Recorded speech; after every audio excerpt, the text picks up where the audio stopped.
भारत का जंगी जुनून यहां खत्म नहीं होता।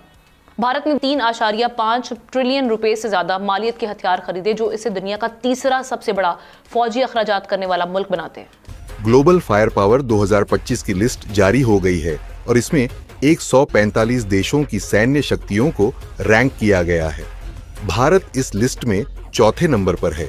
2024 में भारत के जौहरी हथियारों की तादाद 5% इजाफे से 172 हो चुकी है। अब इंडिया कहता है कि जी मेरी 60% जो है 60% डिफेंस इक्विपमेंट जो है वो डोमेस्टिकली मैं करता हूँ। क्योंकि अभी जो हमने देखा है 16 नवंबर 2024 को भारत ने एक सक्सेसफुली टेस्ट किया है लॉन्ग रेंज हाइपरसोनिक मिसाइल, और ये कहते हैं कि पाकिस्तान के काफी हिस्से और साथ साथ चाइना के भी कुछ हिस्सों को ये कवर करता है। फिर ये देखिए, ये मौके आते हैं आपकी जिंदगियों में, कौमों की जिंदगियों में मौके आते हैं जहां पे आपने आके थोड़े से फैसले करने होते हैं। मोदी साहब कहते हैं भाई करो आप।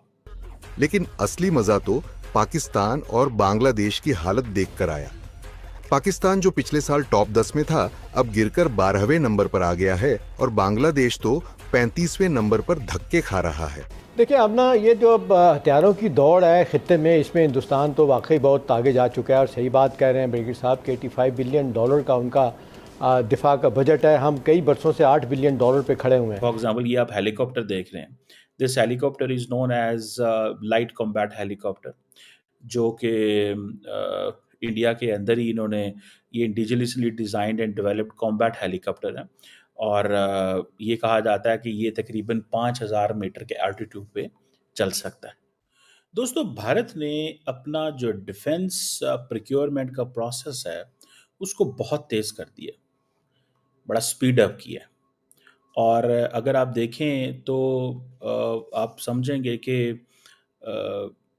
पाकिस्तान, चाइना, इंडिया, इन तीनों में से पाकिस्तान तो doesn't stand anywhere. I was just looking at Stockholm International Peace Research Institute का एक मैं चार्ट देख रहा था मिलिट्री एक्सपेंडिचर में, जहाँ पे जो आप समझ लें कि 2013 से लेके 2023 का मैं चार्ट देख रहा था, वो the Indian spending has increased manifold. मैं मिलिट्री एक्सपेंडिचर की, डिफेंस बजट की बात नहीं कर रहा। So make sure this thing, मैं इसके ऊपर पूरी डिटेल में बताता हूँ। अब ये एक तो इंडिया अपना जो डिफेंस प्रोक्योरमेंट के प्रोसेस को एक्सपेडाइट करना चाहता है, रिमेंबर। और एक्सपेडिशन से क्या मुराद है कि मतलब जल्दी जल्दी सारी रेड टेपिज्म को ख़त्म किया जाए। और and what's the goal? The goal is the military upgrading the military equipment. और वो क्या, अब आपको पता है इंडियन एयर चीफ ने बात की कि जी हमें टेक्नोलॉजिकल एडवांसमेंट चाहिए। हम एक जगह पे जाके अगर फॉर एग्जांपल R&D करते हैं and we do not execute और we do not get the desired result, हम नहीं मांग चाहते, हमें वो प्रोडक्ट नहीं मिलती, तो वो R&D अगले 2, 4, 5, 7 साल 10 साल के बाद ख़त्म हो जाती है। सो द क्वेश्चन इज कि इंडिया इस सारे रेड टेपिज्म को या इस स्लो ब्यूरोक्रेसी को चेंज कर रहा है। और इंडिया की जो डिफेंस एक्विजिशन काउंसिल है उसने प्रॉपर इसके लिए गाइडलाइंस अप्रूव की हैं कि जो arms and equipment acquisition process है उसको तेज करना है, फास्टर, इफेक्टिव एंड एफिशिएंट। तेज करो और वाकई इफेक्टिव भी हो और एफिशिएंट भी हो। और ये जो चीज़ है बेसिकली 2025 मैं आपको बताता चलूँ is a year of reforms in Indian armed forces in defense procurement. Year of reforms, ये लिख लें आप, क्योंकि मैं तो लिखने का आदी हूँ। सो ये जो year of reforms है ये इंडिया का आ चुका हुआ है। सो इसमें सिर्फ और सिर्फ करना क्या है कि फास्ट ट्रैक एक्विजिशन प्रोसेस होना चाहिए। और फास्ट ट्रैक एक्विजिशन प्रोसेस में एक ये नया प्रोसेस लेके आए हैं जिसमें जितनी भी ब्यूरोक्रेटिक हर्डल्स हैं वो ख़त्म करनी है, डिसीजन जो फास्ट करना है, तेज़ करना है, डिफेंस एक्विजिशन जो है वो तेज़ करनी है। और इसमें सुनने में आ रहा है कि इस साल सितंबर तक, दिस सितंबर अक्टूबर, जो कि अगले कुछ महीनों के अंदर गवर्नमेंट जो है वो एक प्रोक्योरमेंट पॉलिसी जो है वो लेके आ रही है। ठीक है जी। और ये प्रॉपर्ली काम शाम वो हो गया हुआ है सारा कुछ।